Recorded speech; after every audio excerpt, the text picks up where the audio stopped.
Give it up for the one, the only, Ben Hofman!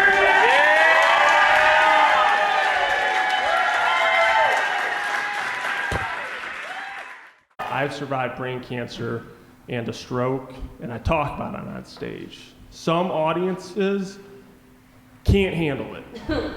I've had people come up to me after my sets and say things like, "Hey, Ben, we weren't expecting all the brain cancer and stroke stuff."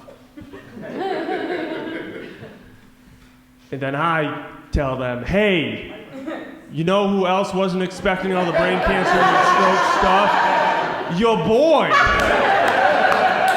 Let's hug it out. Let's hug it out.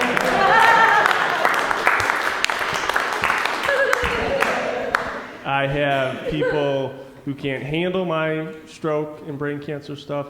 I have some people that even don't like my brain cancer and stroke stuff, and I like to call those people my mother and father.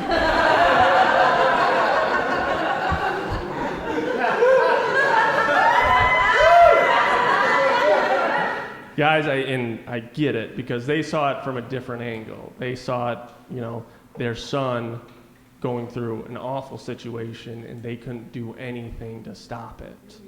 And I came to this realization when my dad was recently in the hospital for a foot infection.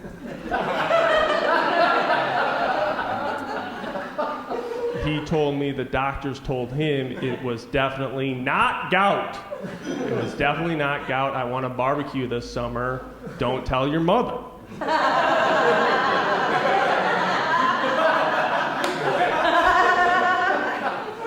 And then he made a joke about it, and I was like, "How dare you, sir? We almost lost you to definitely not gout." I cried in a work bathroom for definitely not gout. Guys, this is going to be fun.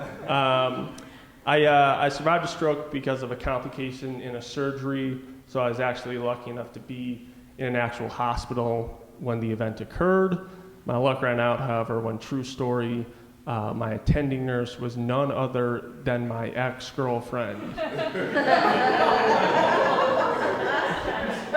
That's a HIPAA violation somewhere. Still trying to figure it out. You don't get the thrill ride life itself becomes when you're being taken care of by another human being whose parting words to you were, "Hey, if you were dying,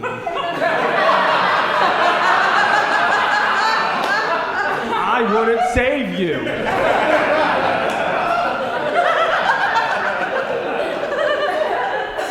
Let me tell you, that's the most awkward sponge bath I've ever had to have.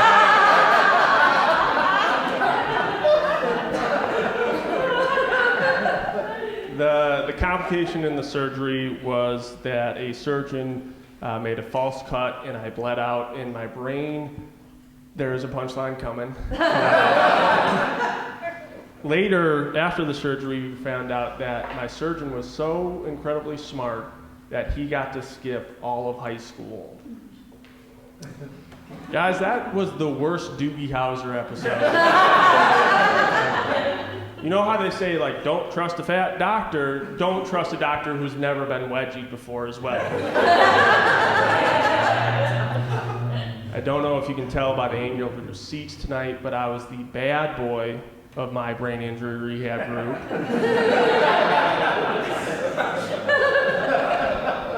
And if you're asking yourself, how do I become the bad boy of my brain injury rehab group? Simple process. Step 1, survive a brain injury. Step 2, keep doing step 1. That's all it is. My brain injury rehab group consisted of 2 other adults, an 85-year-old woman named Gladys and a 92-year-old man named Ira. Give it up for them guys. This is actually a pretty special night because they are both here in spirit.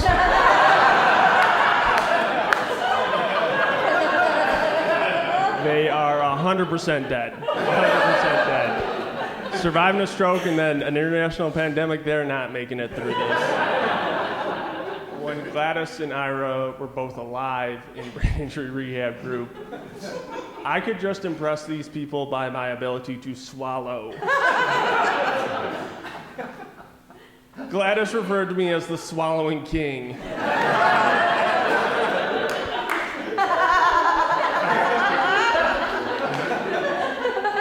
Gladys, I'm a married man right now. You can't call me that.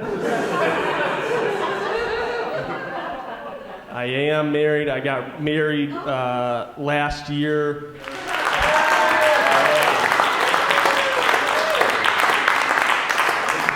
The toasts at my wedding were so incredibly touching.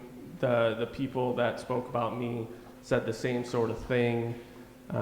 They were like, that Ben guy has been through some really tough times.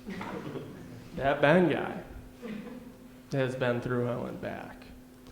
That Ben guy has conquered some real demons.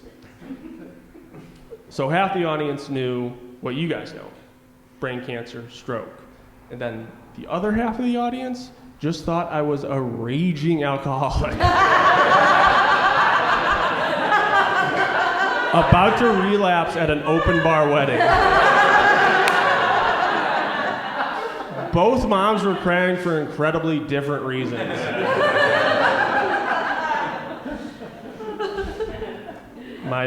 If you can't tell already, but my stroke affects the right side of my body, but I've been left-handed since the day I was born. That's a stroke of luck within your actual stroke. That one's free.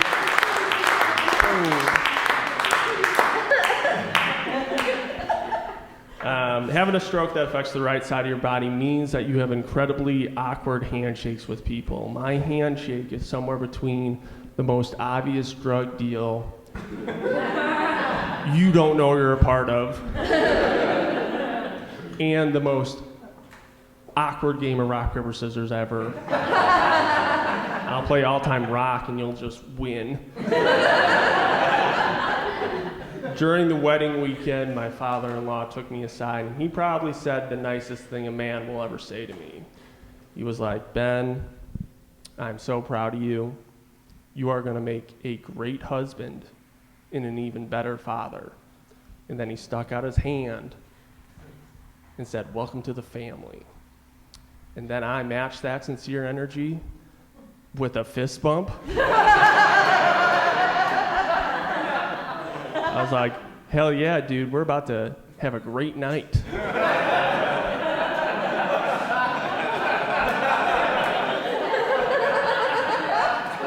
Between you and me, I might get laid. Also, between you and me, you can't do a damn thing to stop it. My parents don't like my jokes. My father-in-law is gonna hate them. Me and my wife are both Catholic, but secret time, we moved in together before the wedding. I'm not looking at my parents over there. Technically, that's a no-no within the Catholic Church. Technically, that's frowned upon in the eyes of God. But technically, what else is God gonna do to me?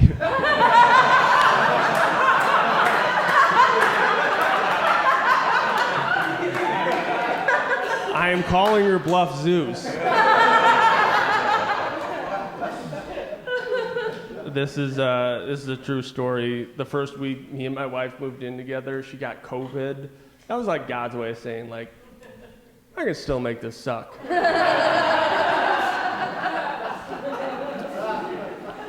No, me and my wife do not fight a lot, but when we do, she likes to do this cute thing where she just starts doing two-handed activities around me.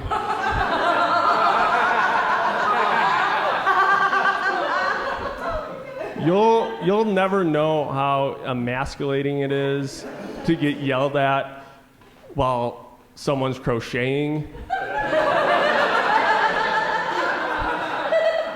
and be focused on the crocheting part. Me and my wife had a pretty big year last year. Apart from getting married, we also found out that my brain tumor for the first time in 15 years, is looking smaller. Yeah.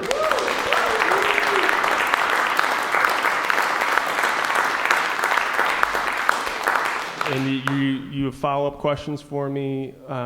Ben, didn't you say you already survived brain cancer? Isn't the tumor already gone? No. Did you disclose this to your wife before getting married? Also, big no. Let's just say there were a lot of two-handed activities going on that night.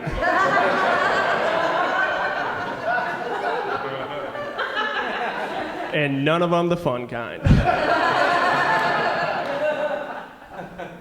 Guys, apart from surviving brain cancer and a stroke, I've also survived being incredibly gullible my whole life. What does that look like? I believed in Santa Claus until 8th grade. What does that look like? I started making out with girls in 8th grade and I couldn't enjoy it because the whole time I was thinking, Santa has elves, better not be watching this.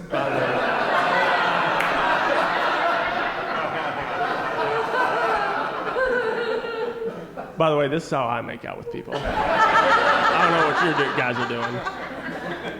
My mom disclosed to me that Santa Claus was not real in a very firm and stern manner. She said, Santa Claus is not real. Get your head out of your ass.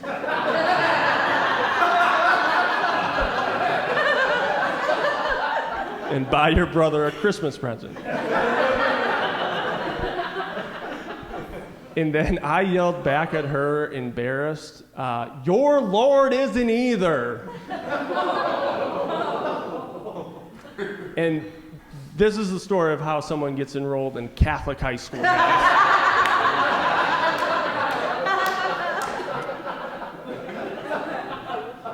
I think I peaked in 8th grade, you know. I could dunk. I dated 3 women. I talked to one of them.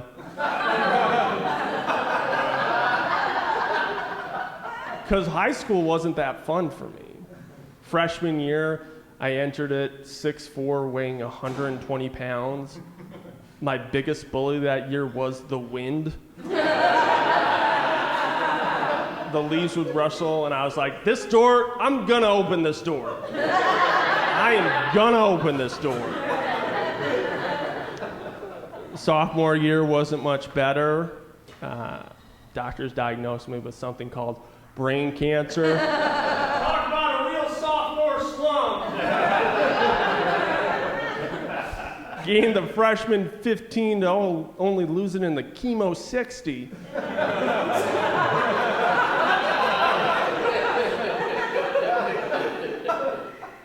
Yeah, it was not fun when my high school found out that I had been diagnosed with brain cancer. They had a all-school mass for me.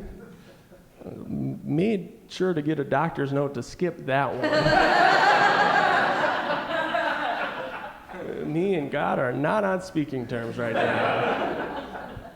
No, high school. Brain cancer in high school is good for one thing and one thing only, and that's making every varsity team you want. Coaching staffs aren't putting an inspirational powerhouse like Cancer Kid chained up on JV.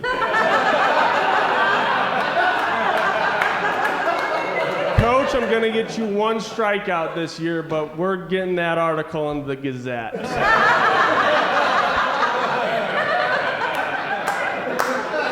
Play your cards right, and it might be a 30 for 30. Brain cancer in high school is, it isn't fun. Well, brain cancer anytime is not fun, but especially in high school, because half of you is like, oh my God, I'm so scared. My life hasn't even really started yet, and I may die. And then the other half of you is like, how can this brain cancer diagnosis get me laid?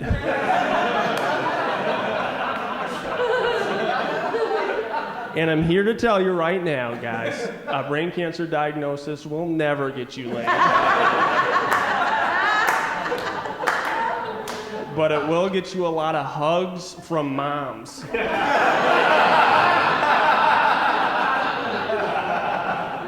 And isn't that why we're all really in the game?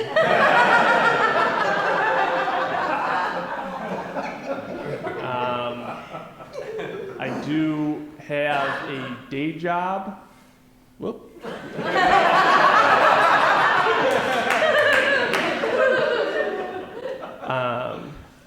I do have a day job, hopefully when the special comes out. No, I will have a day job for a while. That's true. When I disclosed to my boss that I survived a stroke, he was very sweet about it. He's like, Ben, I'm so glad to hear this story. If you want, we can get you a special chair.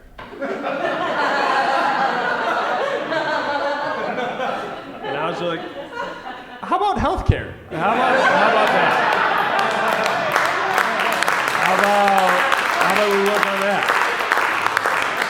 How about, no, that's in the cards. No, I do sincerely like my job, but I work with weird people. Any of you guys work with weird people? Shout things out. Shout things out. Shout things out. You're not mic'd. You're mic'd. Shout things out. Shout things out. Okay, I'll go. I worked with a guy who, when the mask mandates were lifted, he started going around and saying things like, hey, nice to see that mouth again.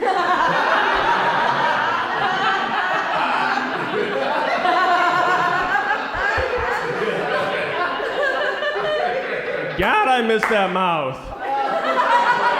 What that mouth do?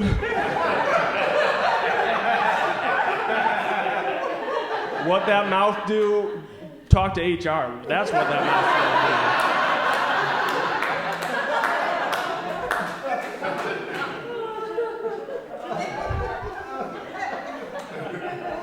do. That weird coworker was me.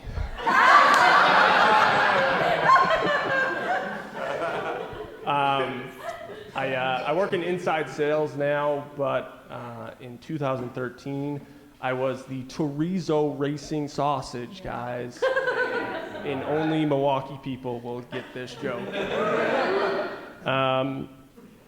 You guys see the chorizo or the racing sausages running around the warning track in the middle of the game, but they also do community appearances. At one such community appearance, I donned the racing sausage suit and quickly broke a ceiling.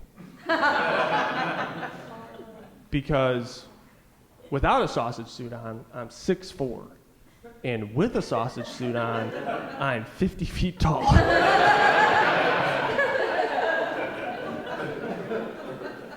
An office manager sees this, and she gets so mad, and then just starts yelling at me. But here's the thing, guys. She was yelling at my sausage eyes.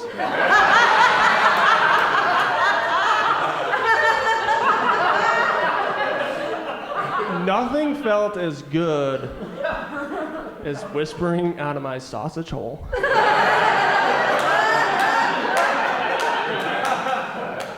Hey, Cheryl, my eyes are down here.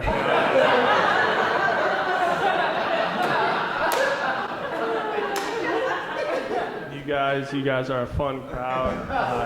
Thank you so much for coming out to this. Doing brain cancer and stroke stuff, it's a very vulnerable thing to do.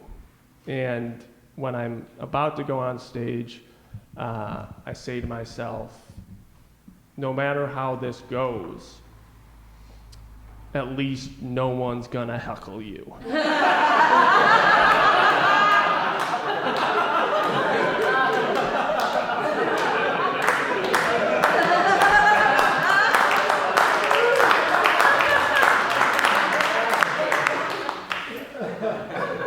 And then I did my jokes in front of black people. And oh boy, was I wrong. They heckled me so well that I thought it was a compliment. I was doing this black room, and in the middle of my set, after I did the swallowing king joke, they started yelling out, "Pause, pause." I thought in my dumb mind that they were saying to me, "Ben, you're killing this so hard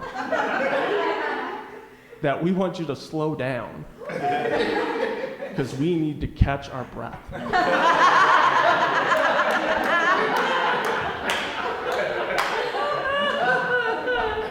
Left the venue feeling like Chris Rock.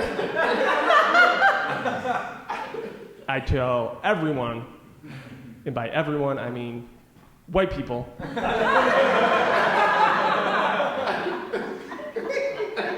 7 weeks. 7 weeks this goes on. And then I run into a black comedian friend of mine. I do have those. And he says, "Ben, do you know why they're yelling pause?" And I was like, I really didn't do much background.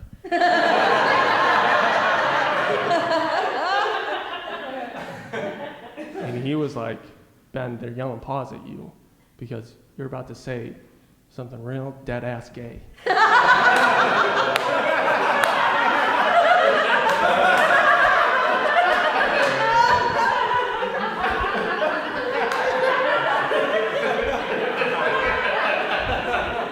The funniest part about this story is no other white person knew that either.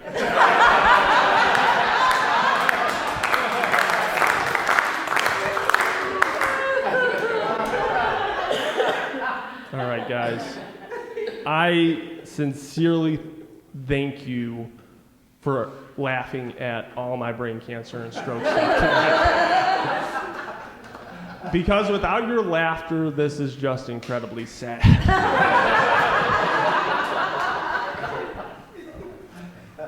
I got let out of the hospital when I was 22 years old, and the physical stuff about having a stroke is tough, but the mental places you'll go when surviving something so traumatic so young, it's unbearable. I had 1 semester left to go in college, and my friends were going on to graduate college and living these big lives, and I was moving back in with my parents. I was walking with a cane. I couldn't tie my shoes. I had some really dark thoughts at this time in my life. I didn't want to exist as the man that's been dealt such a shitty hand. I wanted to hang myself. And then I really thought about it, and I said to myself, this will get better. You will make something great out of this. And guys, you're looking at it. I'm doing stand-up comedy.